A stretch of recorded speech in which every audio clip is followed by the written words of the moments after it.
सभी भक्तों को राम राम। आज मैं बृहस्पतिवार की व्रत कथा कहने जा रहा हूँ। इसको सुनने से घर में सुख और समृद्धि का विस्तार होता है। एक समय की बात है कि भारतवर्ष में एक राजा राज्य करता था। वह बड़ा ही प्रतापी और दानी था। वह नित्य प्रति मंदिर में दर्शन करने जाता था। वह ब्राह्मण और गुरु की सेवा किया करता था। उसके दरवाजे से कोई भी निराश होकर नहीं लौटता था। वह प्रत्येक गुरुवार को व्रत रखता एवं पूजन करता था। हर एक दिन गरीबों की सहायता करता था। परंतु यह सब बातें उसकी रानी को अच्छी नहीं लगती थी। वह न व्रत करती और न किसी को एक पैसा तक दान में देती थी तथा राजा से भी ऐसा करने को मना किया करती थी। एक समय की बात है कि राजा तो शिकार खेलने वन को गए हुए थे। घर पर रानी और दासी थी। उस समय गुरु बृहस्पति देव एक साधु का रूप धारण कर राजा के दरवाजे पर भिक्षा मांगने गए। रानी से भिक्षा मांगी तो वह कहने लगे कि हे साधु महाराज, मैं इस दान और पुण्य से तंग आ गई हूँ। मेरे से तो घर का कार्य ही समाप्त नहीं होता। इस कार्य के लिए तो मेरे पति देव ही बहुत हैं। अब आप इस प्रकार कृपा करें कि वह सब धन नष्ट हो जाए और मैं आराम से रह सकूं। साधु बोले, हे देवी, तुम तो बड़ी विचित्र हो। संतान और धन से कोई भी दुखी नहीं होता। इसको सभी चाहते हैं। पापी भी पुत्र और धन की इच्छा करता है। अगर आपके पास धन अधिक है तो भूखे मनुष्य को भोजन कराओ, प्याऊ लगवाओ, ब्राह्मणों को दान दो, धर्मशाला बनवाओ, कुआं, तालाब, बावड़ी, बाग बगीचों आदि का निर्माण कराओ तथा निर्धन मनुष्यों की कुंवारी कन्याओं का विवाह करवाओ और अनेकों यज्ञ आदि कर्म करो। इस प्रकार के कर्म से आपके कुल का और आपका नाम परलोक में सार्थक होगा एवं स्वर्ग की प्राप्ति होगी। मगर वह रानी इन बातों से खुश न हुई। वह बोली, हे साधु महाराज, मुझे ऐसे धन की आवश्यकता नहीं है जिसे अन्य मनुष्य को दान दूं तथा जिसको संभाल कर रखने में मेरा सारा समय बर्बाद हो जाए। साधु ने कहा, देवी, तुम्हारी ऐसी इच्छा है तो ऐसा ही होगा। मैं तुम्हें बताता हूँ, वैसा ही करना। बृहस्पतिवार के दिन घर को गोबर से लीपना, अपने केशों को धोना, केशों को धोते समय स्नान करना, राजा से कहना वह हजामत करवाएं, भोजन में मांस मदिरा खाना, कपड़ा धोबी के यहाँ धुलने डालना। इस प्रकार 7 बृहस्पतिवार करने से तुम्हारा समस्त धन संपत्ति नष्ट हो जाएगा। यह कहकर साधु महाराज वहाँ से अंतर्ध्यान हो गए। रानी ने साधु के कहने के अनुसार वैसा ही किया। 3 बृहस्पतिवार ही बीते थे कि उसका समस्त धन संपत्ति नष्ट हो गया और भोजन के लिए दोनों समय परिवार तरसने लगा तथा संसारिक भोगों से दुखी रहने लगे। तब वह राजा रानी से कह रहा कि रानी, तुम यहाँ पर रहो, मैं दूसरे देश को जाऊँ, क्योंकि यहाँ पर मुझे सभी मनुष्य जानते हैं, इसलिए कोई कार्य भी नहीं कर सकता। देश चोरी परदेश भीख बराबर है। ऐसा कहकर राजा प्रदेश चला गया। वहाँ जंगल में जाता और लकड़ी काट कर लाता और शहर में बेचता। इस तरह जीवन व्यतीत करने लगा। इधर राजा के घर रानी और दासी दुखी रहने लगी। किसी दिन भोजन मिलता और किसी दिन जल पीकर ही रह जाती।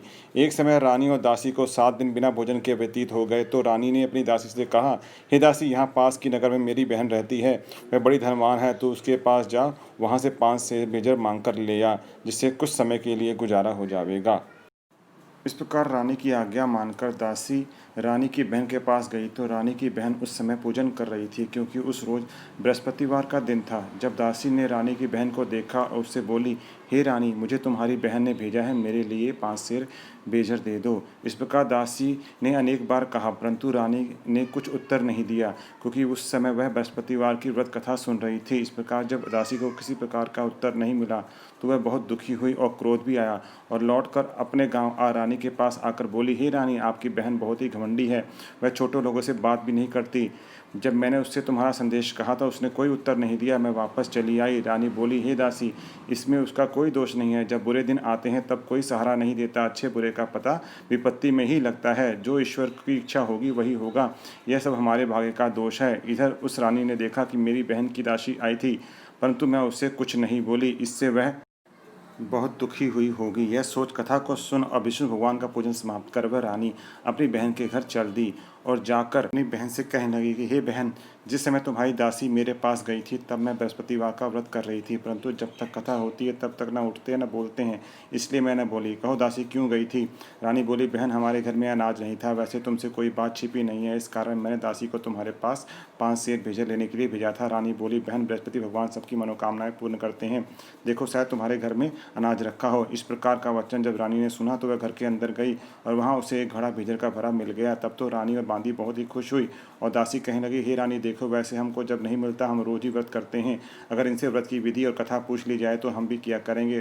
तब उस रानी ने अपनी बहन से पूछा कि हे बहन, बृहस्पतिवार के व्रत की कथा कैसे तथा यह व्रत कैसे करना चाहिए? रानी की बहन ने कहा, इस व्रत में चने की दाल मुनक्का से विष्णु भगवान का केले के जड़ में पूजन करें तथा घी का दीपक जलावें, पीला भोजन करें तथा कहानी सुने। इस प्रकार करने से गुरु भगवान प्रसन्न होते हैं, अन्न पुत्र एवं धन देते हैं, मनोकामना पूर्ण करते हैं। इस प्रकार रानी और दासी दोनों ने निश्चय किया कि बृहस्पति भगवान का पूजन जरूर करेंगे। 7 दिन बाद जब बृहस्पतिवार आया तो उन्होंने व्रत रखा, गुड़साल में जाकर चना गुड़ बीन लाई तथा उसकी दाल से केले की जड़ का तथा विष्णु भगवान का पूजन किया। अब भोजन पीला कहाँ से आवे, बेचारी बहुत दुखी हुई, परंतु उन्होंने व्रत किया था, इस कारण गुरु भगवान प्रसन्न थे। वे महात्मा के रूप में 2 थालों में सुंदर पीला भोजन लेकर आए और दासी को देकर बोले, हे दासी, ये तुम्हारे और रानी के लिए भोजन है, तुम दोनों करना। दासी भोजन पाकर बहुत प्रसन्न हुई और रानी से बोली, चलो रानी जी भोजन कर लो। रानी को इस विषय में कुछ पता नहीं था, इसलिए वह दासी से बोली कि तू ही भोजन कर, क्योंकि तू हमारी व्यर्थ में हंसी उड़ाती है। दासी बोली, एक महात्मा भोजन दे गए हैं। रानी कहने लगी, ये भोजन तेरे लिए ही दे गए हैं, तू ही भोजन कर। दासी ने कहा, वह महात्मा हम दोनों के लिए 2 थालों में भोजन दे गए हैं, इसलिए हम और तुम दोनों ही साथ साथ भोजन करेंगे। इस प्रकार रानी और बांदी दोनों ने गुरु भगवान को नमस्कार कर भोजन प्रारंभ किया तथा अब वह प्रत्येक बृहस्पतिवार को गुरु भगवान का व्रत एवं विष्णु भगवान का पूजन करने लगी। बृहस्पति भगवान की कृपा से फिर रानी और दासी के पास धन हो गया। रानी फिर उसी प्रकार आलस्य करने लगी। तब दासी बोली, देखो रानी, तुम पहले भी इस प्रकार आलस्य करती थी, तुम्हें धन के रखने में कष्ट होता था, इस कारण सभी धन नष्ट हो गया। अब गुरु भगवान की कृपा से धन मिला है तो फिर तुम्हें आलस्य होता है। बहुत मुसीबतों के बाद हमने यह धन पाया है, इसलिए हमें दान पुण्य करना चाहिए। तुम भूखे मनुष्य को भोजन कराओ, प्याऊ लगवाओ, ब्राह्मणों को दान दो, कुआं तालाब बावड़ी आदि का निर्माण कराओ, मंदिर पाठशाला बनवाकर दान दो, कुंवारी कन्याओं का विवाह कराओ, धन को शुभ कार्यों में खर्च करो, जिससे तुम्हारे कुल का यश बढ़े तथा स्वर्ग प्राप्त हो और पितृ प्रसन्न होवें। तब रानी ने इसी प्रकार के कर्म करने प्रारंभ किए तो काफी यश फैलने लग गया। एक दिन रानी और दासी विचार करने लगी कि न जाने राजा किस दशा में होंगे, उनकी कोई खबर नहीं है। गुरु भगवान से उन्होंने प्रार्थना की और भगवान ने रात्रि में राजा को स्वप्न में कहा, हे राजा, उठ, तेरी रानी तुझको याद करती है, अपने देश को चला जा। राजा प्रातःकाल उठा और विचार करने लगा कि स्त्री जाति खाने और पहनने की साथी होती है, परंतु भगवान की आज्ञा मानकर वह अपने नगर के लिए चलने को तैयार हुआ। इससे पूर्व जब राजा प्रदेश चला गया था तो प्रदेश में बहुत दुखी रहने लगा। प्रतिदिन जंगल में से लकड़ी बीनकर लाता और उन्हें शहर में बेचकर अपने दुखी जीवन को बहुत कठिनता से व्यतीत करता था। एक दिन राजा दुखी हुआ अपनी पुरानी बातों को याद करके रोने लगा। तब उस जंगल में बृहस्पति देव एक साधु का रूप धारण करके आए और राजा के पास आकर बोले, हे लकड़हारे, तुम इस सुनसान जंगल में किस चिंता में बैठे हो, मुझको बतलाओ। यह सुन राजा के नेत्र में आंसू भर आए और साधु को वंदना कर बोला, हे प्रभु, आप सब कुछ जानने वाले हो। इतना कहकर साधु को अपनी संपूर्ण कहानी सुना दी। महात्मा दयालु होते हैं। वे राजा से बोले, हे राजा, तुम्हारी स्त्री ने बृहस्पति देव का अपराध किया था, जिस कारण तुम्हारी यह दशा हुई। अब तुम किसी प्रकार की चिंता मत करो, भगवान तुम्हें पहले से अधिक धन देगा। देखो, तुम्हारी स्त्री ने बृहस्पतिवार का व्रत प्रारंभ कर दिया है और तुम मेरा कहा मानकर बृहस्पतिवार को व्रत करके चने की दाल, गुड़ और जल को लोटे में डालकर केले का पूजन करो। फिर कथा कहो अथवा सुनो, भगवान तुम्हारी सब मनोकामनाओं को पूर्ण करेंगे। साधु को प्रसन्न देखकर राजा बोला, हे प्रभु, मुझे लकड़ी बेचकर इतना पैसा नहीं मिलता जिससे भोजन करने के उपरांत कुछ बचा सकूं।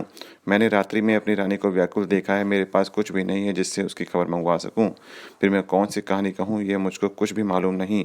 साधु ने कहा, हे राजा, तुम किसी बात की चिंता मत करो। बृहस्पतिवार के दिन तुम रोजाना की तरह लकड़ियां लेकर शहर को जाओ, तुमको रोज से दोगुना धन प्राप्त होगा, जिससे तुम भली भांति भोजन कर लोगे तथा बृहस्पति देव की पूजा का सामान भी आ जाएगा।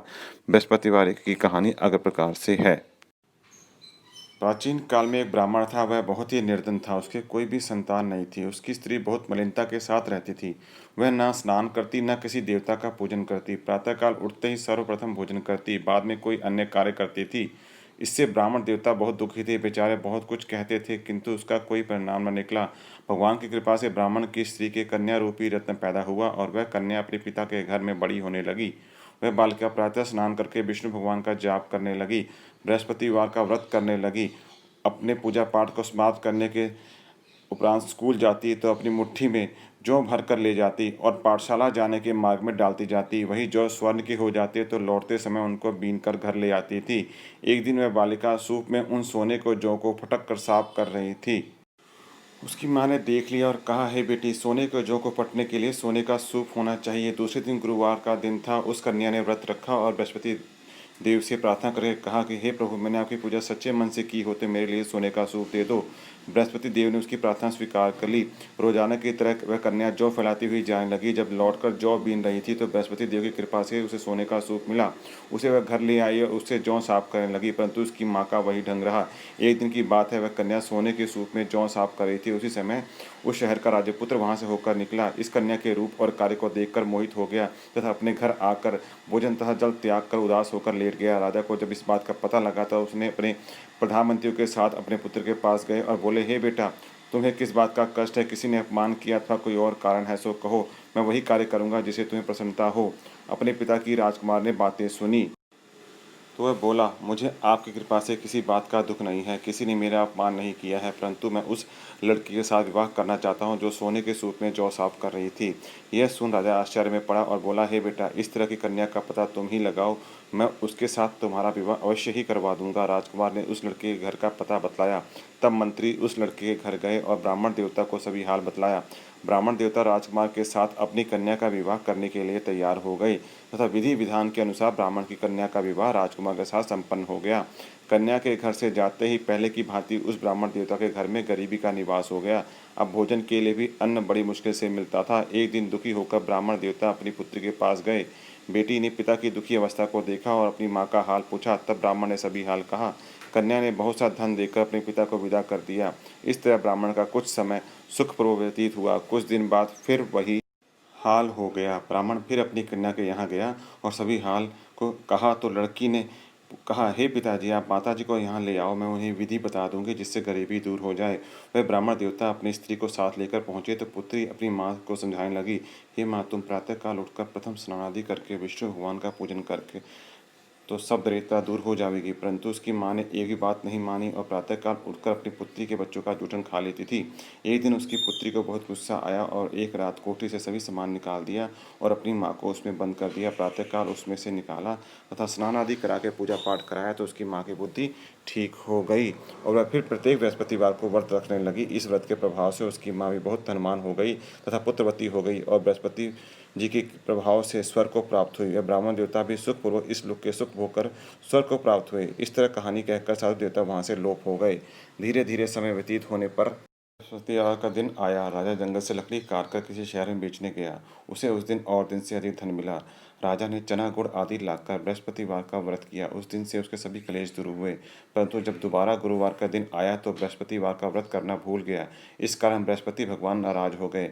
उस दिन उस नगर के राजा ने विशाल यज्ञ का आयोजन किया तथा शहर में यह घोषणा करा दी कि कोई भी मनुष्य अपने घर भोजन न बनावे तथा आग भी न जलावे। समस्त लोग मेरे यहाँ भोजन करने आवे। इस आज्ञा को जो न मानेगा उसके लिए फांसी की सजा दी जाएगी।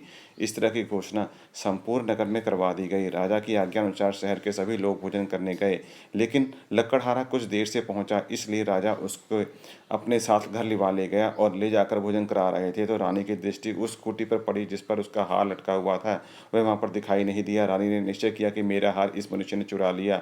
उसी समय पुलिस बुलवाकर उसको जेल खाने में डलवा दिया। जब राजा जेल खाने में गया तो बहुत दुखी होकर विचार करने लगा कि न जाने कौन से पूर्व जन्म के कर्म से मेरे लिए दुख प्राप्त हुआ है और उसी साधु को याद करने लगा जो जंगल में मिला था। उसी समय तत्काल बृहस्पति देव साधु के रूप में प्रकट हो गए और उसकी दशा को देखकर कहने लगे, अरे मूर्ख, तूने बृहस्पति देवता की कथा नहीं की, इसी कारण तुझे दुख प्राप्त हुआ है। अब चिंता मत कर। बृहस्पतिवार के दिन जेल खाने के दरवाजे पर 4 पैसे पड़े मिलेंगे। तू उनसे बृहस्पति देव की पूजा करना, तेरे सभी कष्ट दूर हो जाएंगे।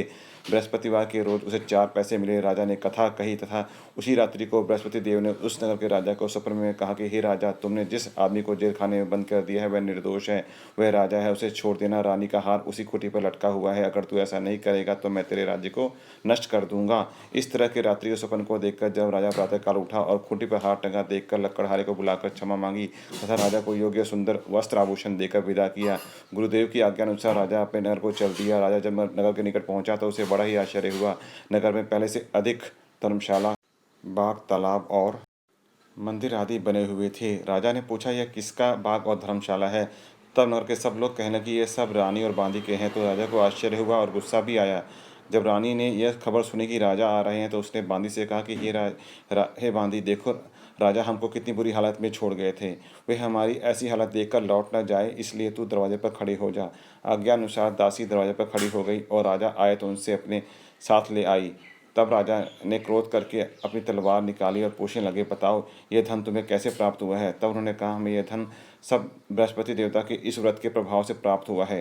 राजा ने निश्चय किया कि 7 रोज बाद तो सभी बृहस्पति देव का पूजन करते हैं, परंतु मैं रोजाना दिन में 3 बार कहानी कहा करूंगा तथा रोज व्रत किया करूंगा। अब हर समय राजा के दुपट्टे में चने की दाल बंधी रहती तथा दिन में 3 बार कहानी कहता। एक रोज राजा ने विचार किया कि चलो अपनी बहन के यहाँ हो आवे। इस तरह निश्चय कर राजा घोड़े पर सवार हो अपनी बहन के घर जाने लगा। मार्ग में उसने देखा कि कुछ आदमी एक मुर्दे को लिए जा रहे हैं। उन्हें रोककर राजा कहने लगा, अरे भाइयों, मुझसे बृहस्पति देव की कहानी सुन लो। वे बोले, लो, हमारा तो आदमी मर गया है, इसको अपनी कथा पढ़ी है। परंतु कुछ आदमी बोले, अच्छा कहो, हम तुम्हारी कथा भी सुनेंगे। राजा ने दाल निकाली और कथा कहने लगा। जब कथा आदि हुई थी तो मुर्दा हिलने लग गया, और जब कथा समाप्त हुई तो राम राम कहकर वह मनुष्य खड़ा हो गया। आगे मार्ग में उसे एक किसान खेत में हल चलाता मिला। राजा ने उसे देखा, उससे बोला, अरे भैया, तुम मुझसे बृहस्पतिवार की कथा सुन लो। किसान बोला, जब तक मैं तेरी कथा सुनूंगा तब तक 4 हरैया जोत लूंगा। जा अपनी कथा किसी और को सुनाना। इस तरह राजा आगे चलने लग गया। राजा के हटते ही बैल पछाड़ कर गिर गए तथा उसके पेट में बहुत जोर से दर्द होने लगा। उस समय उसकी माँ रोटी लेकर आई तो उसने ये सब देखा तो उसने पुत्र से सब हाल पूछा। बेटे ने सभी हाल कह दिया तो बुढ़िया दौड़ी दौड़ी उस घुड़सवार के पास गई और उससे बोली, मैं तेरी कथा सुनूंगी, तू अपनी कथा मेरे खेत पर चलकर ही कहना। राजा ने बुढ़िया के खेत पर जाकर कथा कही, जिसके सुनते ही वे बैल खड़े हुए तथा किसान के पेट का दर्द बंद हो गया। राजा अपनी बहन के घर पहुंच गया। बहन ने भाई की खूब मेहमानी की। दूसरे रोज प्रातःकाल राजा जागा तो वह देखने लगा कि सब लोग भोजन कर रहे हैं।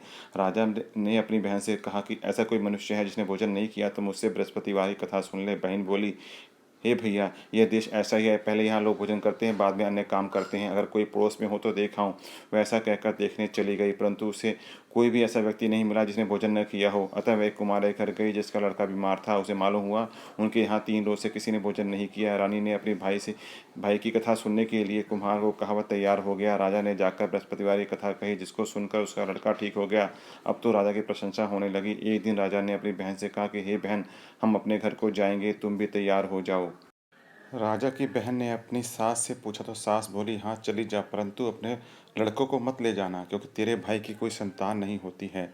बहन ने अपने भैया से कहा, है भैया, मैं तो चलूँगी मगर कोई बालक नहीं जाएगा। राजा बोला, जब कोई बालक नहीं चलेगा तब तुम ही क्या करोगी? बहुत दुखी मन से राजा अपने नगर को लौट आया।